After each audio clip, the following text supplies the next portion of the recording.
Sall dina ko comprendre dina am lu ko bett Macky Sall dina am lu ko bett ci loo xam ne moom mooy lii mu yaakaar ci doctrine Machiavel bi dina ko bett parce que moom dafa xalaat ne li nga xam ne moom la ci jàng yëpp moom lay utiliser contre sénégalais yi te moom lay njariñoo ba mën a toog ci lii nga xam ne moom mooy pouvoiru Sénégal bi waaye incha allahu rabbi monsieur le président Macky Sall on fera face.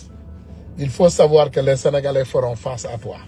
dina metti nag du yomb ce ne sera pas facile parce que lu yomb baaxul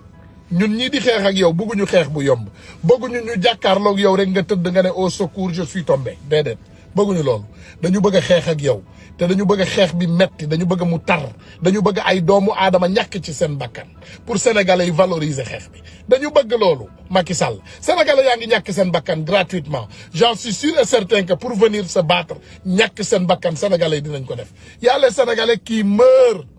gratuitement les sénégalais qui meurent gratuitement incha allah Macky Sall ñun dinañu yegg ci yow comme les Libériens avaient fait sur Samuel Doe xam nga li ko gars yi defoon fële ci dëkkam ah Samuel Doe bi ko Libyens yi xam nga yow booy bi ngay compter président yi nga xam ne seen mbooloo yi dañ leen faat da ngay fàtte ne am na ñoo xam ne biñ leen jàppee seen cër yi seen ngóore yi dañ koy rafetal ah seen cër yi dañ ci takkoon buum di leen watat incha allahu rabbi Macky Sall dinañu yegg ci yow bu soobee yàlla les sénégalais vont arriver sur toi dinañu yegg ci yow ak sa incapable yi la wër yow ak sa soxna ak say doom ak seeni ñaawteef yi nga xam ne yéen a ngi koy teg sénégalais yi wallahi sénégalais yi dinañu yegg ci yow on va arriver sur toi le jour viendra de tu auras ton tour chez le coiffeur bépp sénégalais nag bépp doomu aadama dina am touram chez le coiffeur ndax ñun ñëpp dañuy am suñu tour mais Macky Sall tu auras ton tour chez le coiffeur incha allahu rabbi incha allah amuloo xol nag keroog bu ñëwee bul jooyu tappet yooyu nga jooyoon ci sëriñ bi de parce que bu boobaa duñ la bàyyi nga rëcc on ne te donnera pas au marabout duñ la bàyyi sëriñ bi di ñu wax pour ñu jéggal la déedéet comme ni nga defoon ci Alaaji Baara sukk di jooy wala Ablaye Wade dina ma tëj nangam tëdd jàpp ay tànkam bañ a bàyyi di jooy boobu du la ci génnee bu soobee yàlla Pop Macky danañu jot ci yow on va arriver sur toi dina jël temps nag comme ni ma koy waxee toujours it's gonna take time parce que yéen a ngi ci toujours ngeen indi benn affaire u caaxaan boo xam ne da ngeen yaakaar ne da ngeen di délirer génnee ñu ci li nga xam ne moom mooy débat bi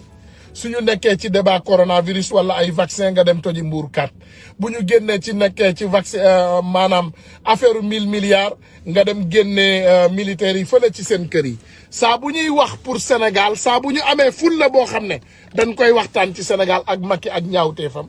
mu dem indil ñu benn contre vérité boo xam ne dafa bëgg a nelawloo xelu Sénégalais yi mais les Sénégalais n'oublieront pas Macky naqar bi ngay teg Sénégalais yi mënuñu koo fàtte c'est impossible ndegem man rek mi nga xam ne defuloo ma dara yenn saa yi du ma nelaw guddi je dors pas la nuit quand je vois les Sénégalais souffrir mes parents mes amis mes frères mes sœurs souffrir et ils m'appellent au téléphone à un taux incompréhensible gars yi maa ngi leen di jéggalu dañ maa woo yónnee ma message ba mënatumaa tontu ñëpp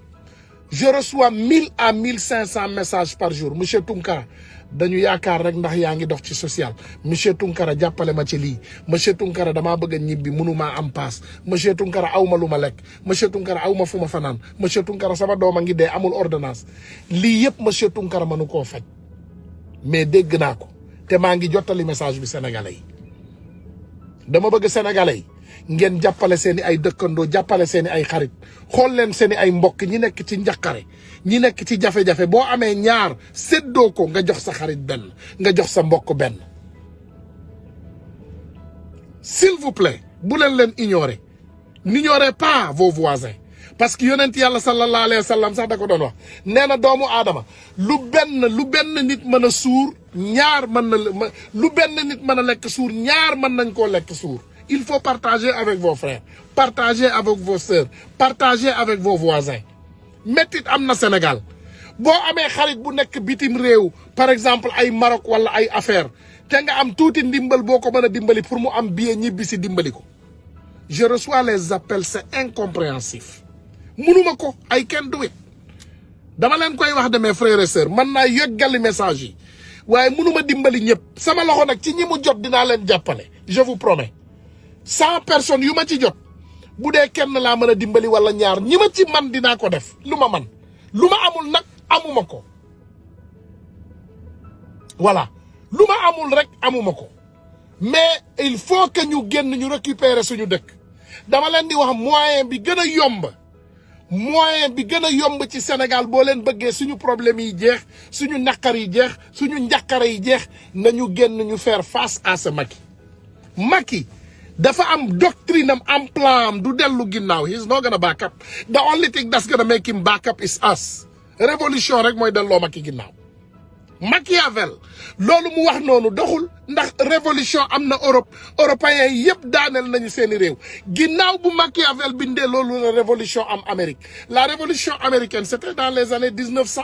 Amérique àll la woon àll bu mag àll ay fas la fi nit doon yor ak ay mbaam kenn mënu fi woon dawal oto kenn mënu fi woon dox oto boobu oto amul fàttel oto waaye amul woon tali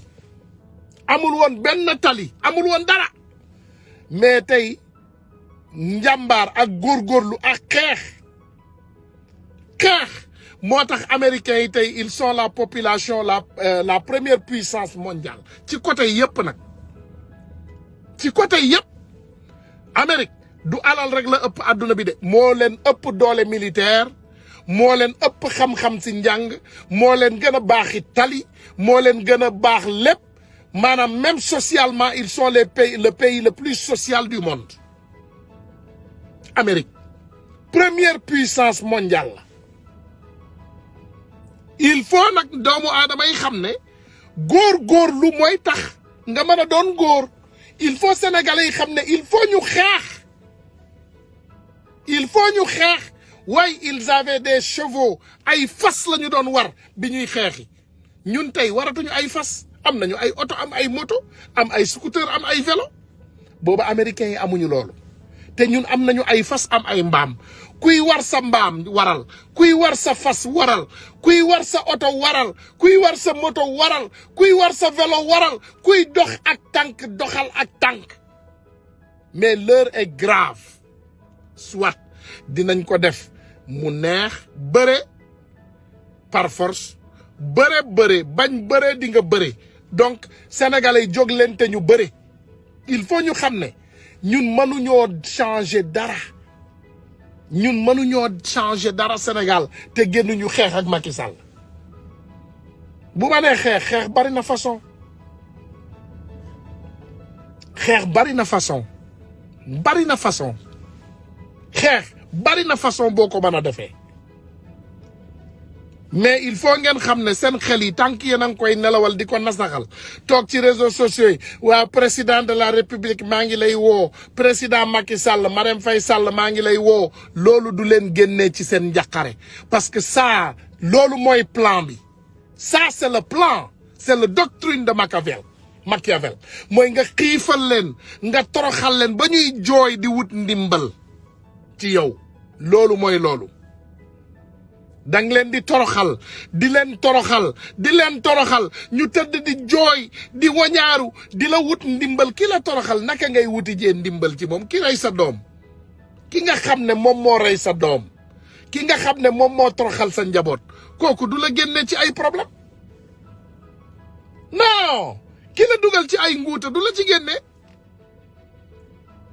gaay ku la joxul nga ndekki joxu la nga añ bu la joxee bu la diggee reer bu yeboo nga xam ne yow xiif ngay fanaane ki la dig ndekki joxu la mu dig la añ joxu la mu dig la reer nga toog di ko xaar ne vraiment tey dinaa reer da ngay nax sa bopp boo leen bëggul xeex ngir yéen sax xeex leen ngir seeni ay doom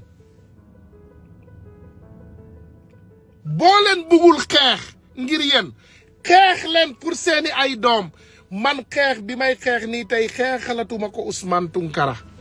ndax ku xeex ba am ay doom yu nekk collège ay doom yu nekk université man samay doom dinaa leen ko waxaat sénégalais yi ngeen jéggal ma nag du puukare dinaa leen ko wax sama doom bi am 19 ans am na permis de conduire mi ngi dawal mi ngi dem université am na oto sama doom bi am 17 ans am na permis de conduire mi ngi dawal am na oto mi ngi liggéey sama doom bi am 15 ans maa ngi koy jàngal dawal ñi ndaw ñi ñu ngi dem école nekk ci jàmm ak salaam macha allah donc maa ngi leen di xeexal génn leen ngeen xeexal seeni ay doom génn leen ngeen xeexal seeni ay doom pas pour yéen c'est pas pour vous c'est pour vos enfants doomu aadama nag boo toogee sa adduna yëpp ngay xalaat sa bopp di xalaat sa bopp rek doo dem da ngay defar sa njaboot defaral sa futuru njaboot gis nga Amérique ñi ñëwoon di ko xeexal du seen bopp lañ ko xeexal seeni ay njaboot lañ ko xeexaloon gis nga Cheikh Anta Diop bi muy xeexal Sénégal ce n'était pas pour lui c'était pour ses petits enfants gis nga Mamadou Dia bi muy xeexal Sénégal c'était pas pour lui c'était pour ses petits enfants Mamadou Dia bi muy xeex c'était pas pour lui c'était pour ses enfants et ses petits enfants il y a des politiciens sénégalais aujourd'hui qui ont été emprisonnés partout yoo xam ne dañoo gëm seen bopp di xeexal seen réew ñu leen di emprisonné ma ci saluer de passage sama xarit Abdou Karim Gueye te may bañ a ànd ak moom encore ba léegi rek ci li mu wax parce que toujours les gens disent que Ousmane Sonko dafa war a dem prison déedéet Ousmane Sonko dafa créer parti politique bu tudd Pastef une nouvelle façon de faire la politique Ousmane Sonko bu demee prison ñun ñëpp ñoo war a dem prison Ousmane Sonko bu demee prison ñëpp ñu gëm li muy def ñoo war a dem prison warul dem prison il ne doit pas aller en prison parce qu'il a créé une nouvelle manière de faire la politique dafa mel ni ñëpp yeewuñu nag parce que ba léegi maa ngi gis ay nit di wax waxu politique Sénégal di wax waxu xaalis ay doomu aadama yi xam leen ne xaalis yàlla koy maye moo ko dénkaane te doomu aadama yi lay xool ku ko neex mu dénk ko soo leen laajee Ousmane Tounkara mu yee leen ci lu bari akama da yàgga bërëngu ci xaalis mais yàlla moo la mën a jox ay milliards tey bu subaa mu jël lépp boo àndul sa ak sa sago sax da ngay dof moo ñu dal xaalis day tax dof yi bari ci àdduna bi il faut savoir que président Ousmane Sonko bi ñu gëm nee na gëmul ay koppar xam-xam la bëgg a gëm dafa bëgg a taal xelu sénégalais yi bëggul jël ay xaalis mu koy jox ay sénégalais ne leen votel leen ma loolu du xam-xam loolu buumu njaam la ba léegi d'une autre façon ku jël xaalis jox la ne la votel ma respecté wu la parce que kooku bàyyiwu la nga décider ak sa sago daf la jënd il a acheté ta conscience le don de soi pour la patrie le don de soi-même pour la patrie mooy li ñuy def nii tey ñuy def lépp te amuñu ci benn dërëm ku mas a jël benn dërëm jox ko Ousmane Tounkara ne xeexalal Sénégal bindu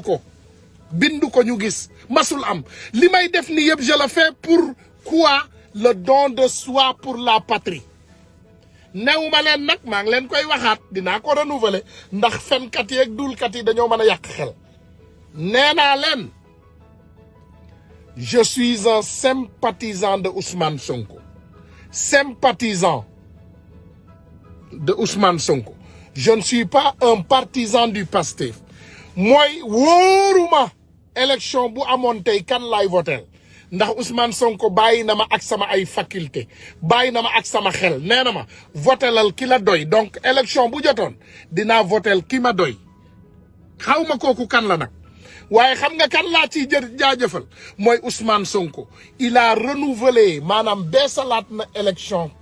beesalaat na politique Sénégal yéena beneen xam-xam bu bees yéena xam-xam bu bees may ñaan jeune sénégalais yëpp jeune patriote yëpp am nañu ci am xaalis am nañu ci amul xaalis s'il vous plaît bu leen nasaxal xam-xam boobu xam-xamu Ousmane Sonko bi mooy vrai xam-xam moom la Amérique di doxee moom la Europe di doxee moom la Asie di doxee bu leen nasaxal xelu xale yi déedéet def leen lu baax rek continuer leen koo def lu baax a baax la ku koy def yàlla na la ci yàlla jàppale mais bu leen nelawloo xelu xale yi non non non non Ibou Fall ni ma ko waxee dama ko rafetal sama xarit Abdou Karim Gueye nee na dafa war a yeewu boppam ci grille palais yi parce que moom dafa am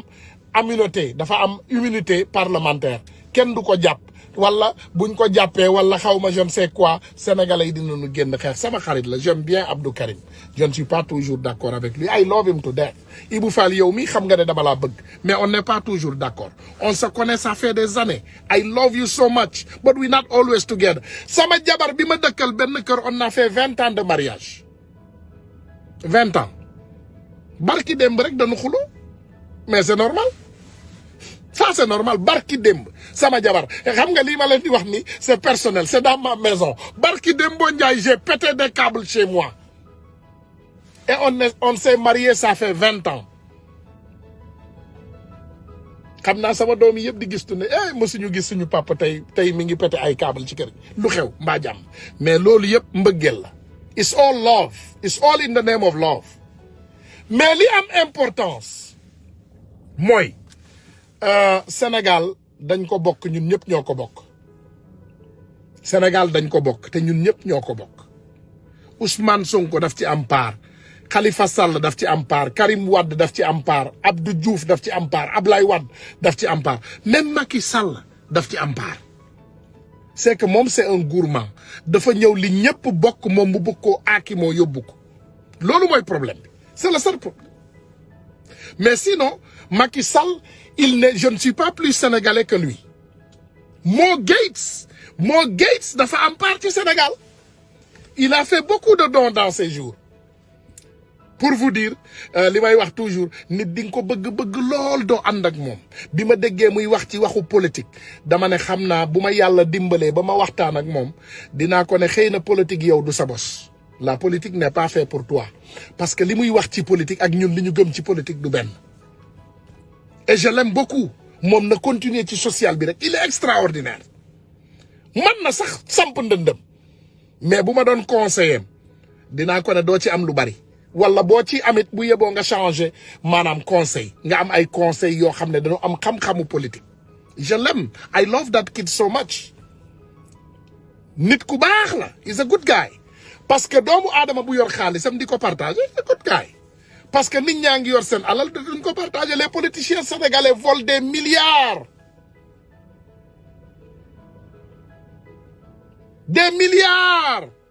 politiciens sénégalais yaa ngi koy sàcc te duñu partager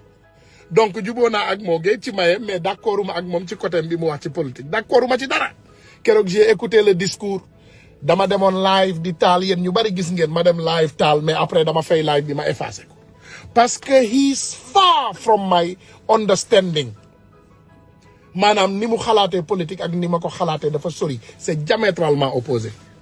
te li gën a neex tamit toujours ma fàttali ko quand j'ai eu des discussions avec lui il m'avait dit qu'il n'avait pas d'ambition politique man il m'a bien dit qu'il n'avait pas d'ambition politique donc xaw ma lan moo changé mais comme niñ ko waxee rek man ngaa bëgg nit bëgg ko vraiment mais nga comprendre loo ko rek bu wàccee tali nga ne ko wàcc nga tali voilà nga wàcc nga tali bu wàccee tali suñu rakk la nag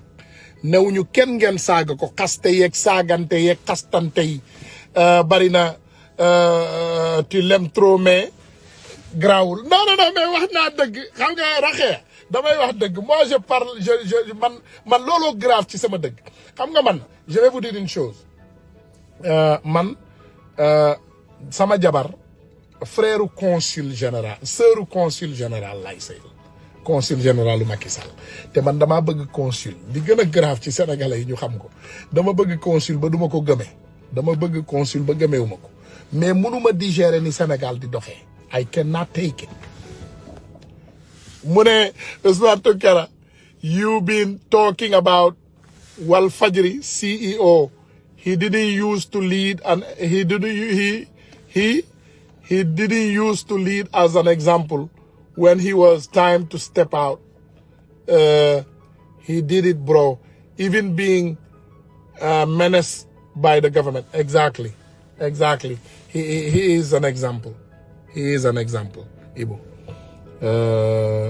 he used to lead an example exactly he is an example and Sidi Lamine Niass buñ ko fi waxoon ba déwén dinañu gis nekk exemple gars yi maa ngi jéggalu nag comme ni ma leen ko waxee ñun dañoo bëgg waxtaanee Sénégal te bu ñuy waxtaanee Sénégal képp ku bokk Sénégal dinañ la waxtaanee loolu moo am solo moo tax ngeen gis toujours bu may waxtaan damay génn xam nit ki ba pare xam ambition xam yéeneem xam li mu gëm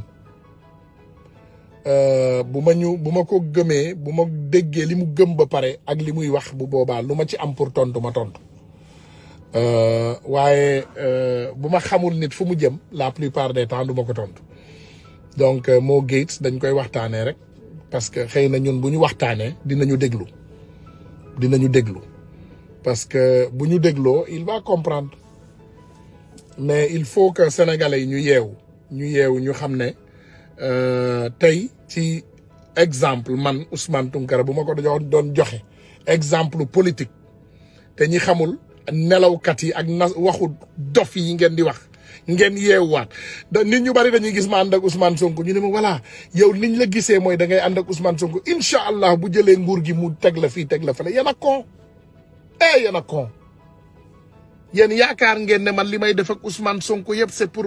m'attendre que un jour yàlla may na Ousmane Sonko ndam pour mu jox ma lii mais loolu mooy yëfu doomaram loolu mooy yëfu jaam loolu mooy yëfu traître noonu lay doxee traître mooy defal doomu aadama dara muy xaar retour c'est les traîtres qui font ça traître mooy def loolu nit booy liggéeyal sa réew da nga koy def te yàlla tax kon léegi man li tax may xeexal Assane Diouf pour lan la dites-moi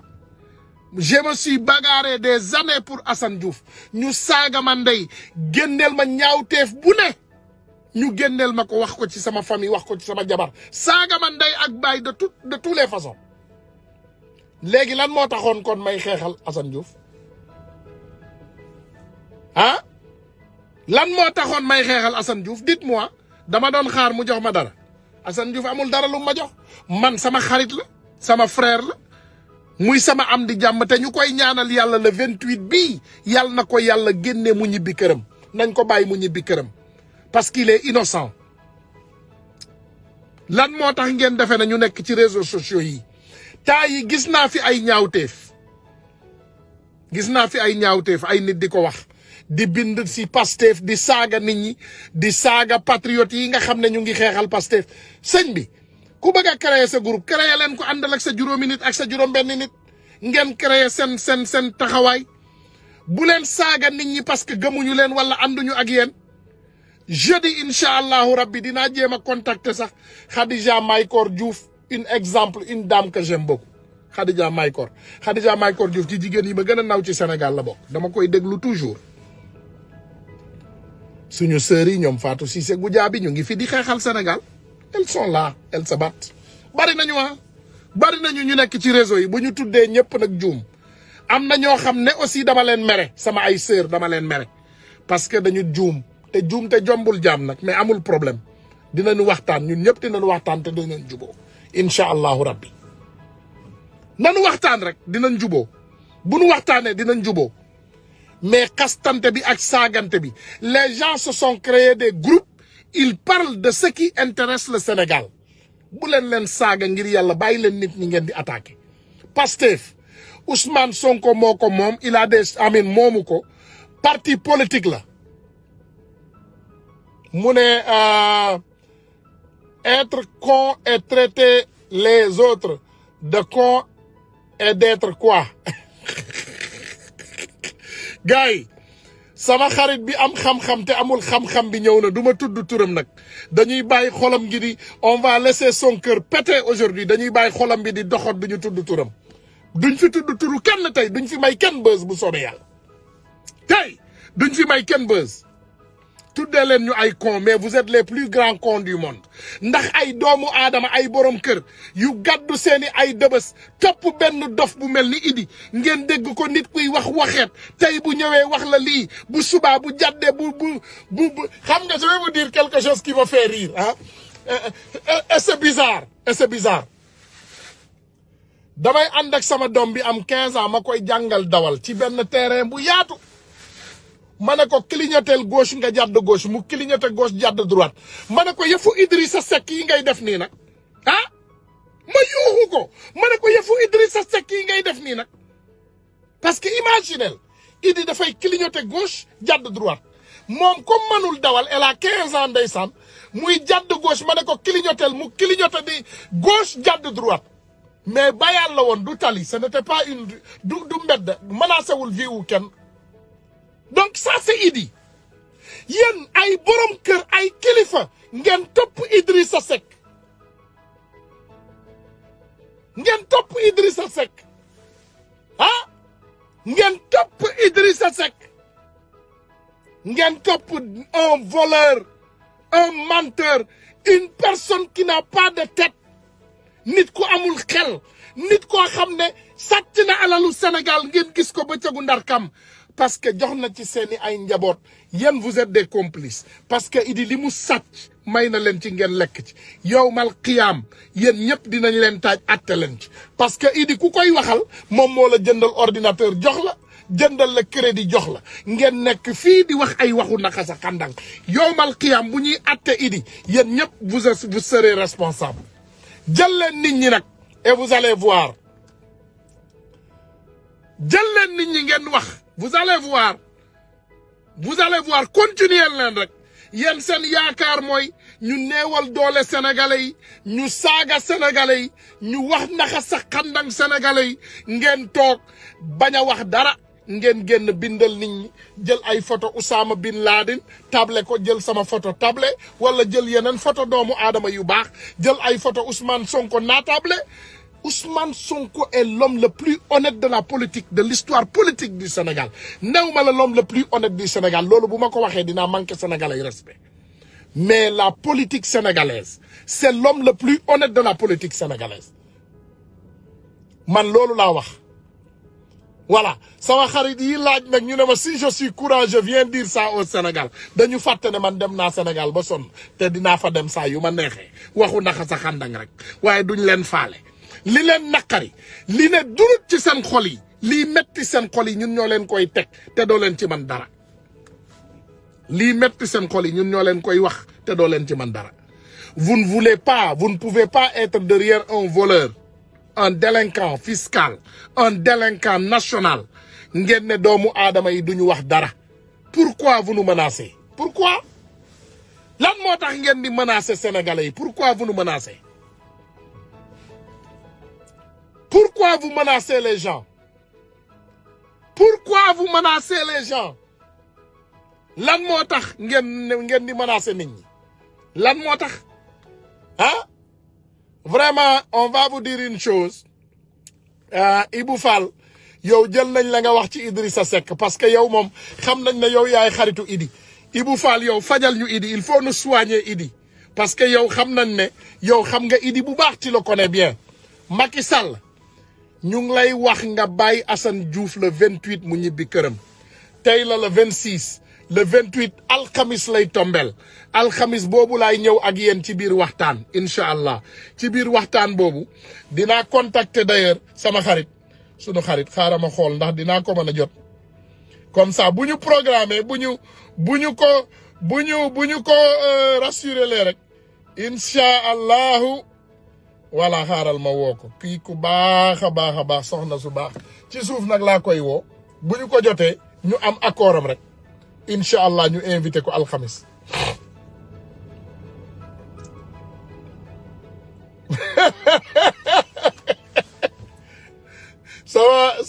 sama waajaa ngi jëfur mi ngi bind rek di saaga nit ñi mi ngi lu ne mi ngi ciy dugg sa affaire la de bu la neexee nga bind del bind rek voilà